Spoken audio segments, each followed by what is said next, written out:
Le titre de mon message, c'est le mérite ou la grâce. Et nous avons un choix à faire. Le mérite ou la grâce. Un grand prédicateur anglais qui s'appelle Leonard Ravenhill, évangéliste anglais, il a dit ceci, il est mort récemment, en 1994. Si tu veux être populaire, prêche le bonheur. Si tu veux être impopulaire, prêche la sainteté. Fin de citation. Je ne sais pas, ce matin, je n'ai pas aussi l'intention d'être populaire. Je n'ai pas l'intention d'être populaire. Donc je vais dire toute la vérité et je la dirai à moi-même d'abord. À ma conversion, c'était à l'étranger, mon épouse est encore là, elle est parmi vous ici. En 99, quand j'ai commencé cette marche avec le Seigneur, tout le monde me traitait de fou. Qu'il lui arrive quelque chose, comment il a changé autant, on ne comprenait pas. Et dans ça, après, je suis parti en Côte d'Ivoire et j'ai commencé à avoir une petite cellule. On se regroupait ensemble, 4 et 5 personnes, parfois 10 et 12 avec certains étudiants pour partager la parole de Dieu.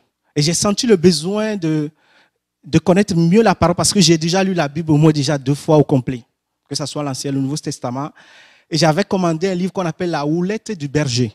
Le livre est arrivé et j'ai lu une histoire dans ce livre, un jeune prédicateur qui a posé une question importante à un vieux prédicateur qui a fait au moins 60 années de ministère. Elle lui dit, pour préparer un message, ça vous prend combien de temps?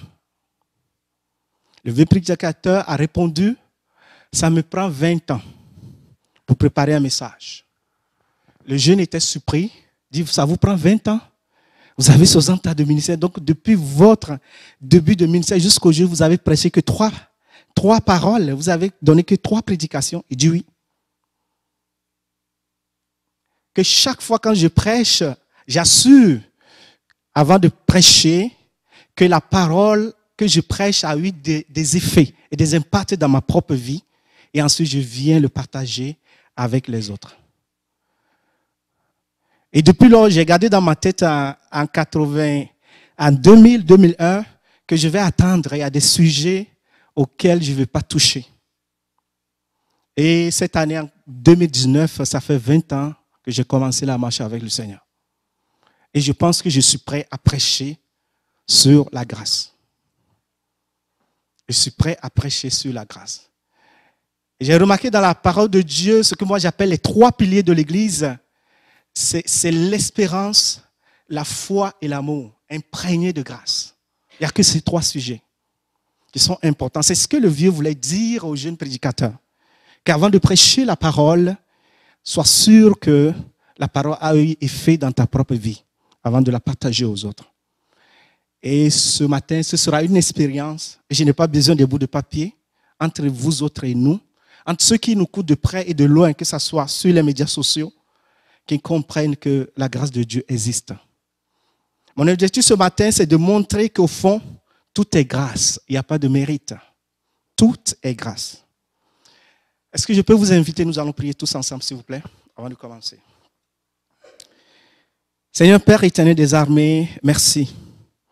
Merci pour cette opportunité, merci pour le temps que ça a pris, toutes ces années de formation, de marche avec toi. Merci pour les moments douloureux que je vis actuellement. Et malgré ça, je suis devant ton peuple et devant l'auditoire, devant le monde entier pour prêcher ta parole. Je veux la prêcher avec toute la vérité. Je ne veux pas prêcher à des chaises vides. Je ne veux pas prêcher à des gens qui n'ont aucune intention de comprendre et d'être touchés. C'est pourquoi j'invite ton Esprit Saint, que la chair se taise et que l'Esprit prend le dessus. Saint-Esprit, viens ramener toutes tes pensées captives à l'obéissance du Christ et prendre la direction de toutes choses. Que tout ce qui ne vient pas de toi, qui sortira de ma bouche, soit banni maintenant au nom de Jésus. Je demande ta présence au milieu de nous et je prie, Seigneur, que lorsque la pluie de grâce va commencer tantôt, que chaque personne soit encore dans la salle et que ceux qui sont sur les médias, qu'ils soient aussi imprégnés, touchés par cette pluie de grâce qui va couler tantôt pour la gloire de ton nom. Merci parce que nous l'avons demandé au nom de Yeshua. Amen. Soyez bénis. J'ai pris le soin quand même d'aller chercher la définition de la grâce sur le site de EMCI. Parce que vous savez, la Bible a été traduite de grec en anglais, anglais en français. Alors que les textes, surtout les Nouveaux Testaments, donc pour comprendre l'étymologie, le sens étymologique des mots, il faut aller chercher le sens au niveau de la langue grecque. Donc c'est ce que j'ai fait. Le site EMCI fournit cet avantage. Donc voilà. Donc j'ai cherché la définition en grec, ça veut dire charizomai, quelque chose comme ça. Et le Nouveau Testament contient plus de pratiquement 430 versets qui parlent de grâce. Et ça signifie exactement, c'est-à-dire la définition de la grâce, selon le sens étymologique, ça signifie faire quelque chose de plaisant ou d'agréable à quelqu'un, accorder une faveur, gratifier, contenter. J'ai cherché également le sens étymologique du mot mérite.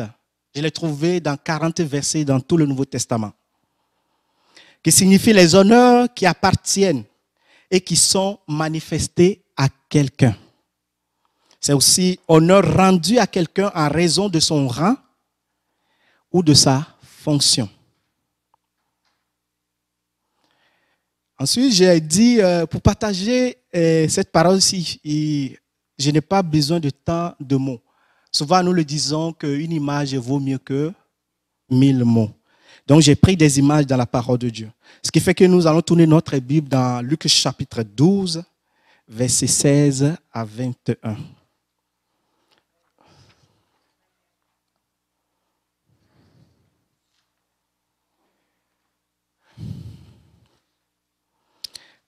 Dans le verset précédent,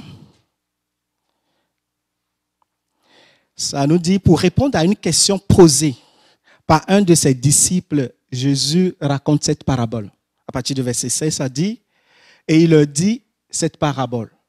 Les terres d'un homme riche avaient beaucoup rapporté. Et il raisonnait en lui-même, disant, que ferai-je, car je n'ai pas de place pour serrer ma récolte.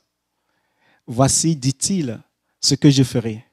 J'abattrai mes greniers, j'en bâtirai de plus grands, j'y amasserai toute ma récolte et tous mes biens. Verset 19. Et je dirai à mon âme, tu as beaucoup de biens en réserve pour plusieurs années. Repose-toi, mange, bois et réjouis-toi. Mais Dieu lui dit, insensé, cette nuit même ton âme te sera redemandée.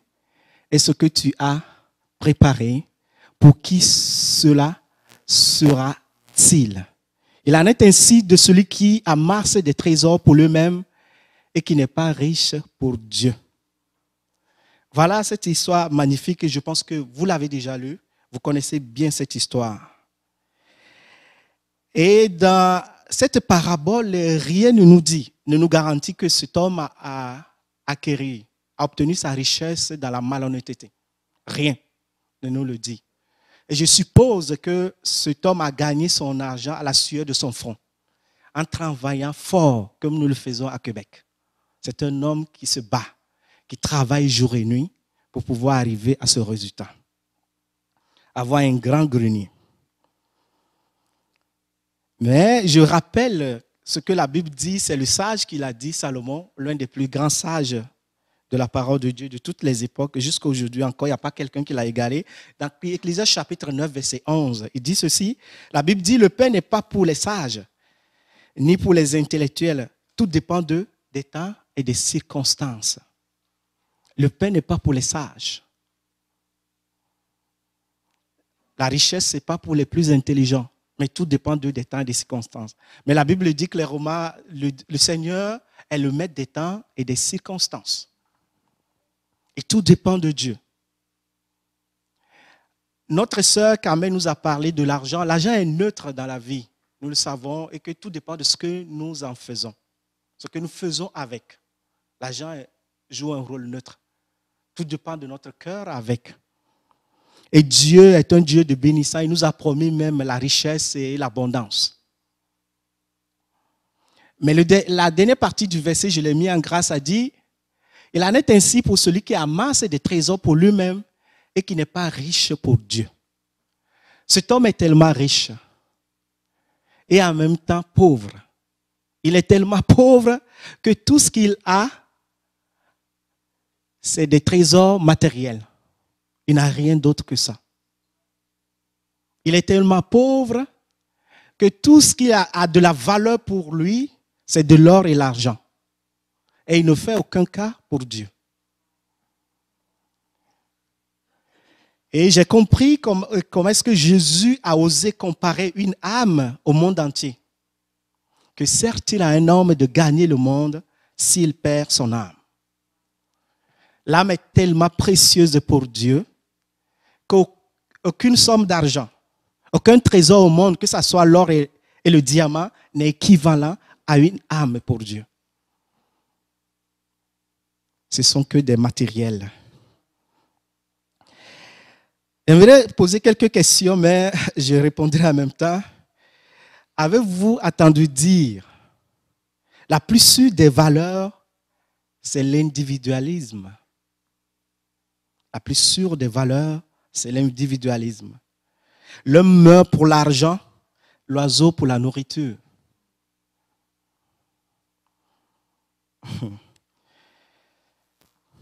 Il n'y a pas de Dieu, pas non plus de sauveur. Chacun tient son destin entre ses mains. Je ne sais pas si vous l'avez entendu dire. Nous sommes dans un système, si ça ne marche pas, ça n'avance pas pour toi, ce n'est pas la faute du système, c'est toi ton système, et c'est toi ta faute. C'est toi qui ne fais pas l'effort qu'il faut.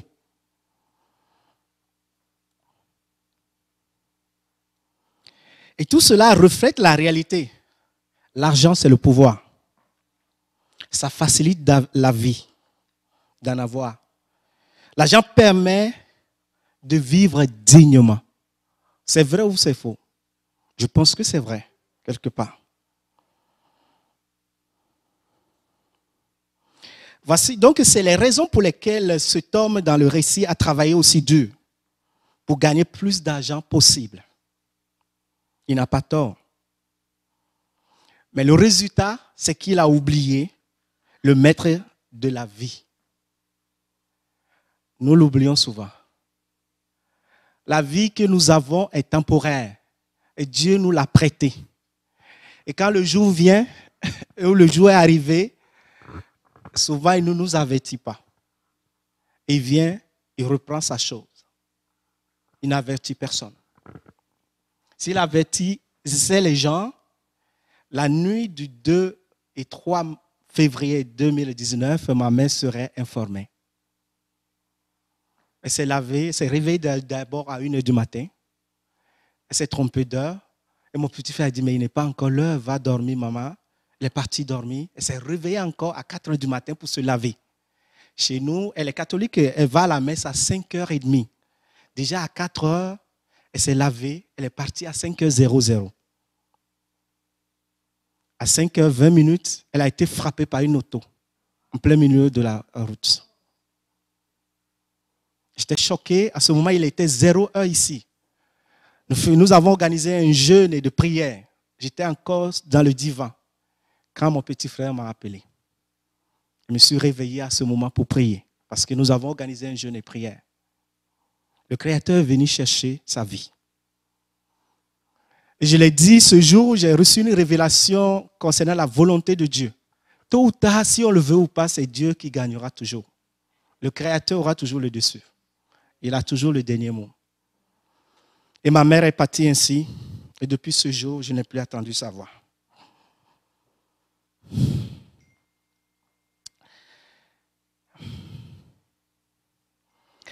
D'autres le font au détriment, c'est-à-dire en recherchant l'argent au détriment de leur santé. Alors que ce sont des mensonges camouflés. Ce sont des dépravations qui nous plongent dans les ténèbres. Et je pense que croire Dieu et lire sa parole nous évite ces pièges. Les pièges de l'argent. Et nous donne la lumière. La célébrité, amasser de l'argent, tout ça ne rend pas vraiment heureux. On ne peut pas épuiser le moindre bonheur. La souffrance est tellement grande. Elle n'engendre que la tristesse. Est-ce que je peux dire sur ce récit magnifique pour nous permettre de tirer des leçons de la vie? Et j'ai compris à travers toutes ces choses que ceux qui font tellement d'efforts et qui cherchent des mérites et qui veulent toujours gagner davantage ne profitent pas de ce qu'ils ont gagné. Malheureusement, ils ne profitent pas vraiment de ce qu'ils ont gagné. Cette femme dont je parlais tantôt, qui est ma mère, elle a souffert pendant des années, elle est devenue veuve très, très, très jeune, à 36 ans, avec 5 enfants. Et après, elle a contracté un autre mariage avec 2 enfants, elle s'est retrouvée toute seule avec 7 enfants. Et on a souffert. C'était une famille très, très modeste. Elle a travaillé pendant toute sa vie. Elle ne fait aucun cas de sa vie. Elle ne fait aucun cas de ce qu'elle porte, de ce qu'elle mange. Tout ce qu'elle veut, c'est que ses progénitures puissent vivre heureux. Et aujourd'hui, elle a planté une vigne, mais elle ne boit pas du vin. La vie est faite ainsi. Ce n'est pas toujours les plus méritants qui gagnent et qui profitent des choses. Nous allons passer à cette première histoire, moi, je l'ai appelée, moi-même je le disais dans ma tête quand j'ai lu ce récit, je l'ai nommé et dit, l'histoire qui commence bien, qui se termine mal. C'est une belle histoire qui commence très bien, mais qui s'est terminée mal. Parce qu'à la fin, il a amassé tout le trésor, mais le Seigneur lui a réclamé la vie. C'est triste, mais tout ce qu'il a laissé, je ne sais pas à qui ça va profiter. Ceux qui n'ont fait aucun effort, c'est eux qui vont en profiter. Nous allons passer à une autre histoire qui commence vraiment mal, mais qui se termine très bien. Et c'est le deuxième verset, un deuxième récit, l'histoire qui commence mal et qui se termine bien. Et vous l'avez déjà lu, il s'agit de cette femme qui a commis l'adultère. C'est dans l'évangile de Jean chapitre 8, versets 1 à 11. Ça nous dit ceci, Jésus se rendit à la montagne des Oliviers, mais dès le matin, il alla de nouveau dans le temple et tout le peuple vint à lui. C'est ainsi, il les enseignait. Alors les scribes et les pharisiens amenèrent une femme surprise en adultère et la plaçant au milieu du peuple et ils dirent à Jésus, « Maître, cette femme a été surprise en flagrant délit d'adultère. » Verset 5, « Moïse dans la loi nous a ordonné de lapider de telles femmes. Toi donc, que dis-tu » Il disait cela pour l'éprouver, afin de pouvoir l'accuser. Mais Jésus s'étant baissé, écrivait avec le doigt sur la terre. Le verset 7, comme il continuait à l'interroger, il se releva et leur dit, que celui de vous qui est sans péché jette le premier la pierre contre elle. Verset 8, et s'étant de nouveau baissé, ils écrivirent sur la terre. Quand ils entendirent cela, accusés par leur conscience, ils se retirèrent un à un, depuis les plus âgés jusqu'au dernier. Et Jésus resta seul avec la femme qui était là, au milieu. Verset 10, alors s'étant relevé et ne voyant plus que la femme, Jésus lui dit, « Femme, où sont ceux qui t'accusaient? Personne ne t'a-t-il condamné? » Elle répondit, « Non, Seigneur. » Et Jésus lui dit, « Je ne te condamne pas non plus. Va et ne pêche plus. » Va et ne pêche plus. Voilà une très très belle histoire qui commence très très mal, un récit, une parabole qui commence très mal, mais qui se termine très bien.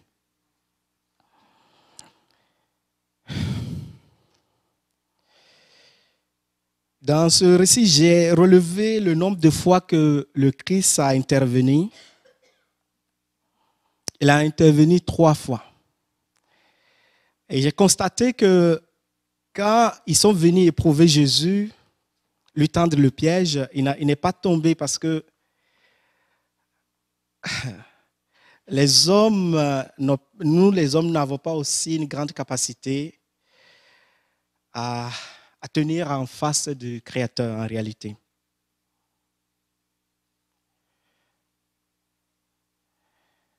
Et Jésus n'est pas tombé dans tout le plan, il a juste posé quelques questions. Mais moi, ma grande surprise, c'est que quand il a dit que celui qui n'a jamais péché jette le premier la pierre, on a dit du plus âgé jusqu'au plus petit, ils sont partis un à un.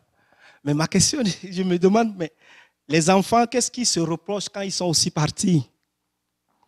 Et je suppose qu'il y a des enfants parmi tous ceux qui sont venus avec la femme. Je ne veux pas rentrer dans les détails en disant où était l'homme, où était ceci. Je me concentre sur la femme. Mais je me demande pourquoi les enfants sont-ils, parce qu'ils ont suivi juste les aînés, ou les enfants aussi se reprochaient quelque chose. Je ne sais pas. Ou bien les aînés n'ont pas eu l'audace de jeter les pierres, donc eux aussi ne les ont pas suivis, donc ils ont suivi juste les aînés pour partir. De toutes les façons, Jésus, les trois interventions de Jésus, il a dit, il continuait à l'écrire, se releva et leur dit que celui de vous qui est sans péché jette le premier la pierre contre elle.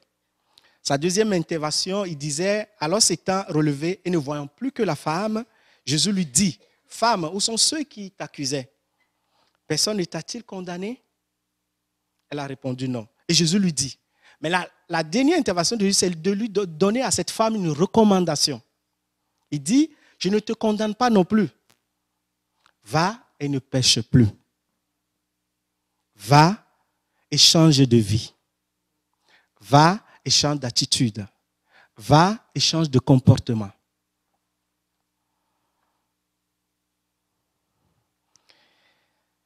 Et j'ai compris que cette femme vient d'obtenir la grâce. Parce qu'elle était dans le couloir de la mort.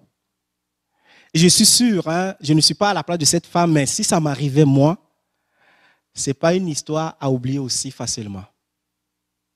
Elle voyait sa vie finir. Elle était dans le couloir. La date de son exécution a été établie. Et il lui restait quelques minutes pour mourir. Et miraculeusement, quelqu'un est venu de quelque part pour lui dire, vous êtes pardonné. Moi, j'appelle ça la grâce. Ce n'est pas parce qu'elle le mérite. Selon l'histoire, elle est digne de mort. Selon la loi de Moïse, elle doit être lapidée. Elle doit être exécutée. Sans pitié. Et cela fera même la honte de ses enfants, de sa famille, de tous ceux qui la connaissent également. Mais je pense que cette femme vient d'obtenir la grâce. Si vous lui posez la question, elle vous dira ce que c'est. C'est une grâce qu'elle vient d'obtenir.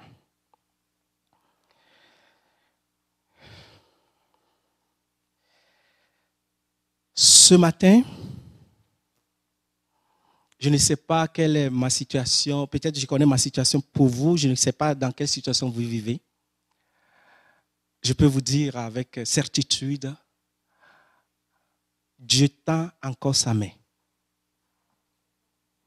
Actuellement où je parle, Dieu tend encore sa main. Vous avez encore l'opportunité de la saisir. Ne rejette pas la main tendue de Dieu. Ne dis pas ce que j'ai fait est tellement grave que je ne peux pas obtenir la miséricorde. Ne dis pas ce matin que ce que j'ai fait, vous n'avez aucune idée, que c'est impardonnable. Dieu le sait. S'il sait tout, il le sait. Il sait ce que nous avons fait, il sait ce que j'ai fait, chacun de nous. Mais dans sa main, saisis-la. Je t'invite à saisir la main de Dieu. Vous qui nous écoutez sur les médias, vous qui êtes dans la salle, la culpabilité n'est pas la solution. La solution, c'est d'attraper la main tendue. Saisis la main tendue ce matin. Et quand tu l'as saisie, va et ne recommence plus. Va et change d'attitude. Saisis la main de Dieu ce matin. Elle est tellement proche de vous. Il suffit de dire, Seigneur, je viens de comprendre ton message. Et de toutes les mêmes, quand je te les cache, dans ma tête, je pense que tu ne le savais pas. Il sait tout. Et malgré ça, il tend sa main. Nous avons le choix. Soit nous allons essayer avec notre propre force de réparer tous les torts que nous avons causés, ou soit dire qu'on ne peut pas, avec tout ce qu'on a fait, mais qu'on veut saisir la grâce. On veut saisir sa main ce matin. Et lui demander la force et la capacité de changement. Et si nous saisissons sa main ce matin, sa main pure, agissante et forte, va changer notre existence. C'est sûr et certain. Jésus a dit à ses apôtres dans l'évangile de Jean, il disait que vous êtes déjà purs parce que vous écoutez ma parole. Ce qui vient de sortir avec ces deux histoires et la voix que vous écoutez tantôt, tout de suite, si vous la saisissez et vous l'acceptez et vous le dites dans votre cœur que j'écoute ta voix et je veux marcher sur cette voie, vous venez d'avoir le salut. La condamnation n'est pas la solution. C'est de saisir la main tendue de Dieu. Je me rappelle quand j'ai connu le Seigneur en 99, j'ai commencé à travailler par sa grâce. Arrivé un moment, 2-3 ans plus tard, de 99 jusqu'à 2002, ma marche était comme ça. J'étais sur terre, mais je marchais au ciel. Et à partir de 2002-2003, ma vie a commencé à faire ça. Un zigzag. Je ne comprenais pas. Tout ce que j'avais dit que je ne faisais pas au début de ma conversion, en faisant confiance en moi-même, toutes ces choses, je les fais après. J'étais surpris de moi-même. Arrivé un moment, quand je donne ces propos, j'ai dit, moi, je n'ai pas confiance en moi-même, c'est-à-dire cette capacité d'éviter le mal, de ne pas tomber dans le mal, c'est de ça que je parle. Quand je dis souvent l'expression, je n'ai pas confiance en moi-même, c'est-à-dire, je ne mets pas ma confiance à la chair. Ma confiance, je la mets sur Dieu parce que j'ai déjà commis ces erreurs-là. J'avais frappé à la poitrine une fois en disant que ça, je ne le ferai jamais. Mais ce que j'ai dit, je ne le ferai jamais, je le fais plus tard. Et j'ai compris qu'il ne faut pas mettre la confiance à la chair, qu'il faut compter sur la main tendue et la grâce de Dieu. Et c'est ce qu'il faut faire. Donc, pendant l'année 2002, j'ai commencé à travailler. Un jour, moi, j'ai travaillé dans la télécommunication. On était en train de travailler. Puis, quelqu'un est monté sur tout ce que nous appelons des pylônes en Afrique, en Côte d'Ivoire. Et la personne était en haut. J'étais là. Et nous tirons la corde pour faire monter les équipements techniques et descendre des câbles aussi. Et je regardais en haut. Le Saint-Esprit m'a guidé. J'ai tourné mon regard. Je regardais dans le vide. Et j'ai dit dans mon cœur, Seigneur, sincèrement, si tu dois attendre à ce que je sois 100% pur et vivre entièrement dans la sanctification, c'est sûr et certain que ma bénédiction n'est pas pour aujourd'hui. C'est pourquoi, Seigneur, je t'invite de tout mon cœur de me faire grâce. Seigneur, je t'invite de tout mon cœur de me faire grâce. Et depuis lors, j'ai compris le sens de la grâce. J'ai compris la vie dans la grâce. C'est une vie de paix, sans prétention. Pourquoi? Parce que nous savons que tout ce que nous obtenons, nous ne le méritons pas. C'est plutôt une faveur divine.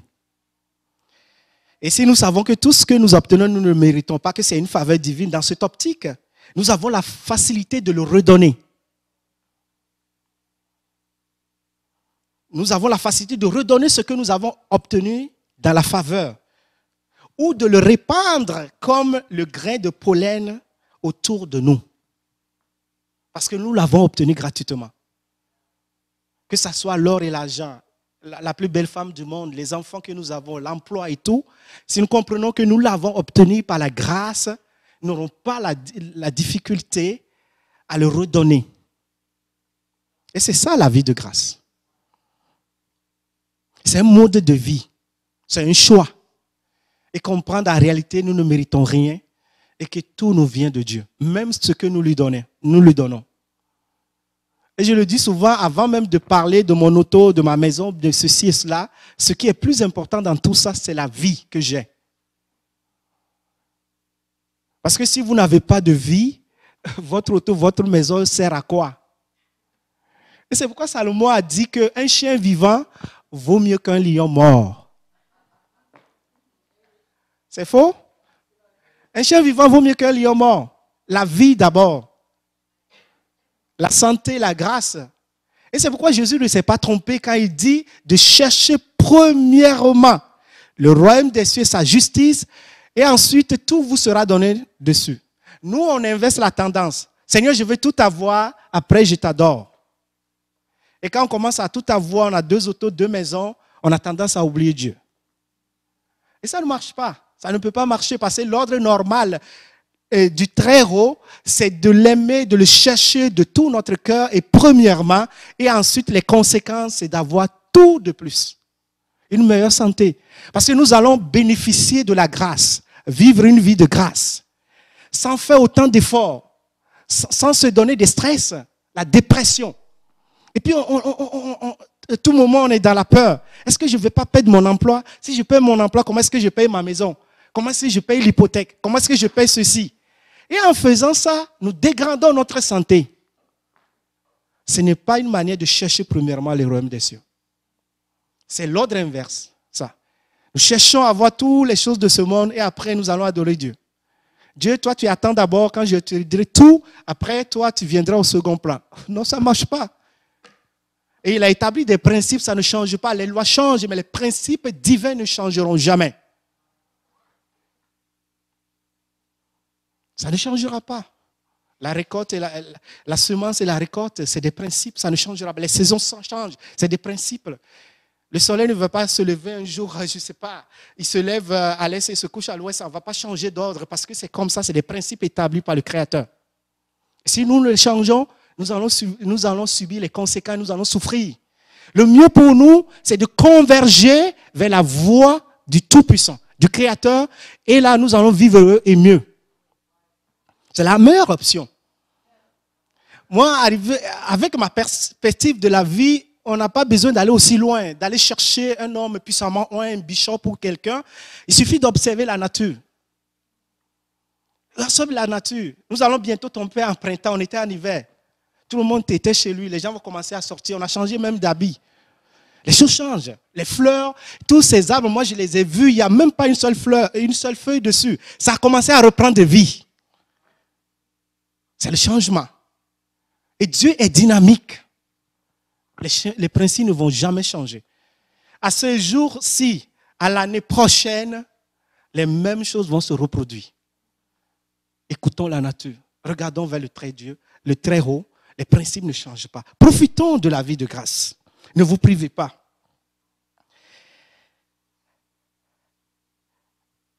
La femme qui a cherché un enfant pendant 10 ans, 20 ans, et après une prière, elle tombe enceinte. Croyez-moi, ce n'est pas du mérite, c'est une grâce.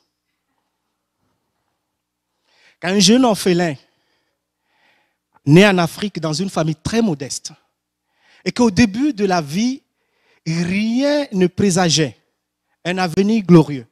L'horizon est sombre, tout est noir. Et qu'un jour, il obtient une bourse d'études pour venir étudier au Canada et il a une vie heureuse. Croyez-moi, ce n'est pas du mérite, c'est une grâce.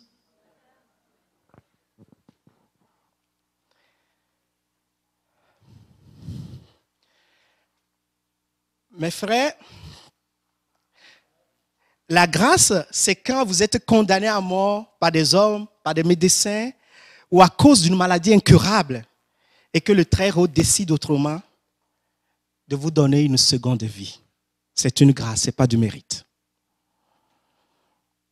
Quand vous étiez victime de plusieurs accidents et vous devez mourir, mais vous vivez encore, ce n'est pas du mérite, c'est une grâce. Mes frères et sœurs, bien-aimés, c'est la grâce dont nous avons besoin et pas du mérite. Je veux rappeler à tous les enfants de Dieu que ce soit des pasteurs, des diacres, qu'on ne peut pas y arriver tout seul, que nous avons besoin de la grâce de Dieu. On ne peut pas y arriver. C'est des prétentions. Même si on commence fort, arrivé un moment, on va relâcher. Mais on a besoin de la grâce de Dieu pour tenir à une vitesse constante et permanente. C'est la grâce de Dieu qui le fait.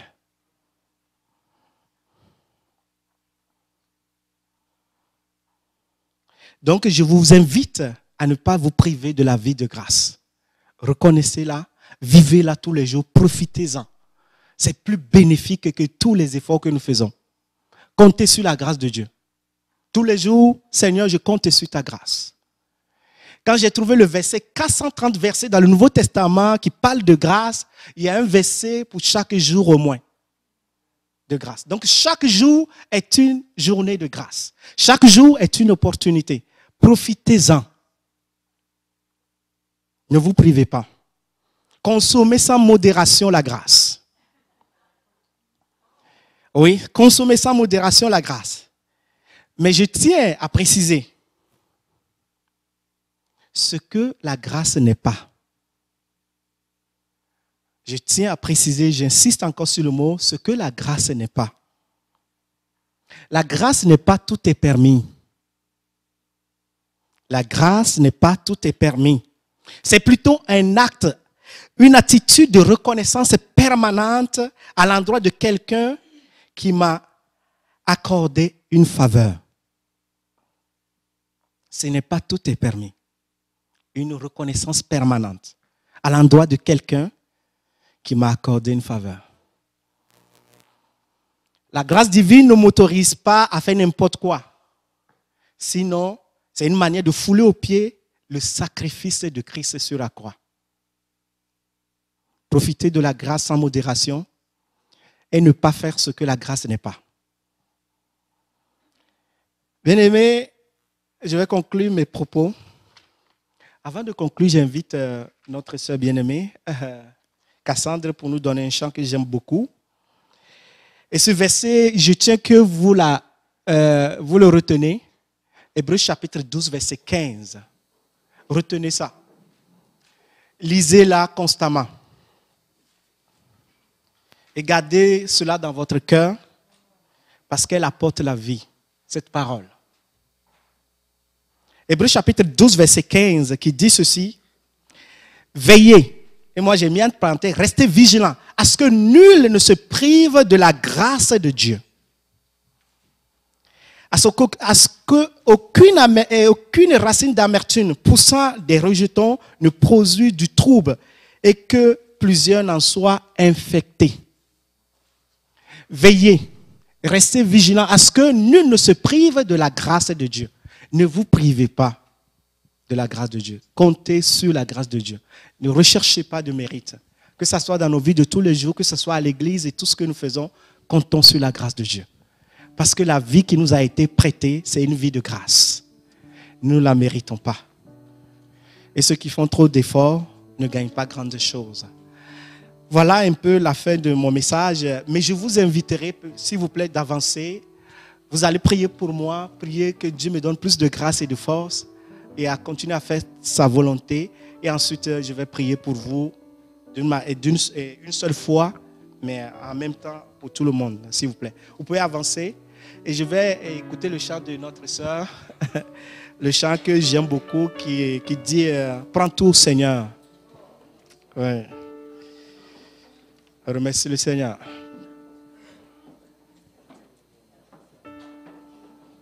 À se préparer. Merci Seigneur pour ce matin.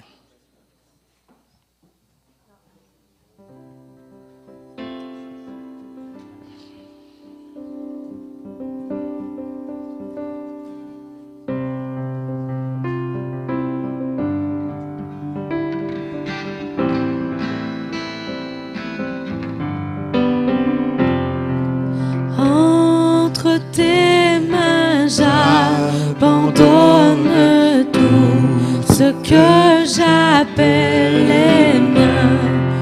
On ne permet à personne, Seigneur, d'en reprendre. tout, Seigneur. Oui, prends tout, Seigneur. Entre tes mains, j'abandonne tout avec bonheur.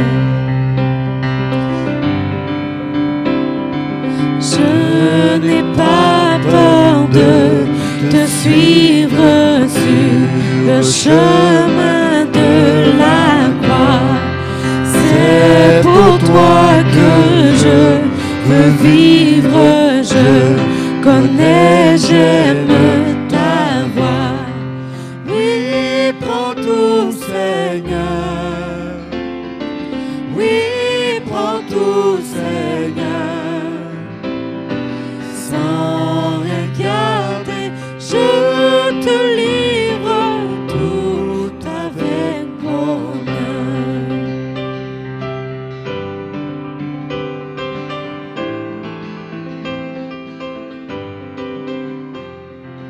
Tu connais mieux que moi-même tous les besoins de mon cœur.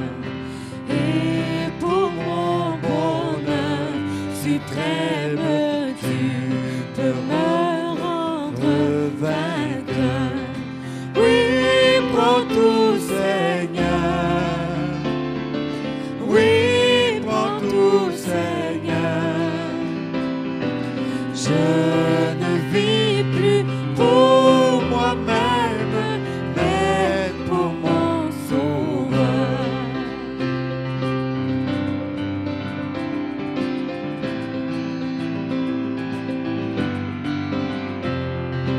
Prends mon corps et prends mon âme, que tout en moi soit à toi, que par ta divine flamme tout ma soit détruit en moi.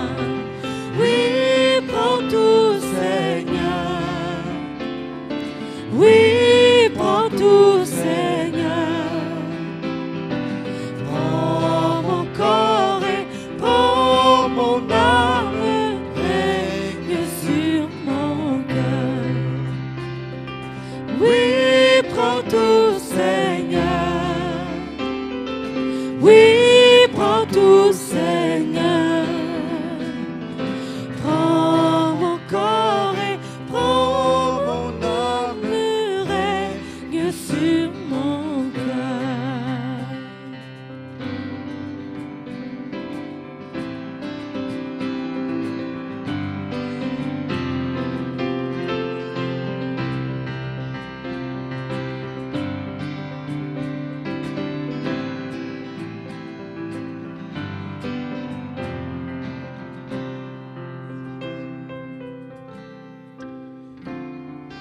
Merci Seigneur pour ce matin. Merci pour ta parole Seigneur. Merci pour tout ce que nous avons dit ici Seigneur. Je prie que chacun de nous puisse bénéficier de ta grâce. Je prie que personne ne se prive de cette grâce au nom de Jésus. Je prie que ta grâce et ta pluie en abondance Seigneur de grâce coule ce matin dans chacune de nos vies au nom de Jésus. Je prie pour le changement de l'existence de chacun de nous. Ceux qui vivent encore dans la culpabilité, dans la maladie, dans des soucis, dans la dépression, Seigneur, qui vivent encore sous l'emprise du diable et de l'ennemi, Seigneur. Je prie par la grâce de ce matin et que chacun d'eux soit libéré au nom de Jésus-Christ de Nazareth. Et je proclame la grâce, je proclame le jubilé, je proclame la délivrance, je proclame la liberté, je proclame la paix. Je proclame la quiétude qui vient de toi et la joie permanente dans leur cœur et dans ma vie également au nom de Jésus-Christ de Nazareth. Que ta gloire les accompagne, Seigneur. Libère-les, que les chaînes tombent et qu'ils reçoivent ta grâce et qu'ils rentrent dans ta vie en abondance au nom de Yeshua. Que ton nom soit manifesté, Seigneur, magnifié dans leur vie et que leur vie, Seigneur, soit comme la lumière de ce monde. Et qu'ils soient des témoignages vivants pour les uns et les autres, pour leur famille, dans le milieu de travail, pour l'église, Seigneur, et que cette église brille jusqu'au fin fond de toutes les frontières de la ville d'Alma, au nom de Jésus-Christ de Nazareth. Merci pour ce matin, Seigneur. Je prie que le message produise des fruits, des centaines, des soixantaines et des trentaines dans nos cœurs, au nom de Jésus. Merci pour cette église, Seigneur. Merci pour cette famille que tu m'as donnée. Cette famille spirituelle, Seigneur. Garde chacun de nous. Que chacun vive la grâce. Que chacun profite de ta grâce, Seigneur. Merci de nous faire